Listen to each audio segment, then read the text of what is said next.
আজকে তো আমার ভাই আমাকে একদম গাছে নিয়ে একদম অবাক করে দিয়েছে। দেখো সে নিয়ে এসেছিল একটা সুন্দর নয়নতারা গাছ, যেটা আমার কাছে একদম ছিলই না। তোমরা ভাবতে পারো এটা তো পিঙ্ক কালারের নয়নতারা, না এটা কিন্তু সাদা এবং পিঙ্ক কালার দুটোই মিশ্রণ। আর তারপর নিয়ে এসেছিল একটা করবী গাছ। করবী গাছটা আমার একদম ফেভারিট, কিন্তু আমার কাছে ছিল না। আর সে দেখছি একদম চারা নিয়ে এসেছে, একটাতে কুড়িও আছে।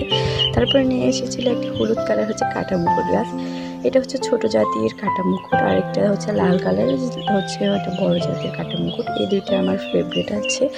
তারপর আছে একটা ছোট্ট স্নেক প্ল্যান্ট। তো এটা কিন্তু বড় জাতের নয়, যে ছোট ছোট যে জাতেরগুলো হয় ওইগুলোই। তো আমার কাছে বেশ ভালো লেগেছে এই গাছগুলো।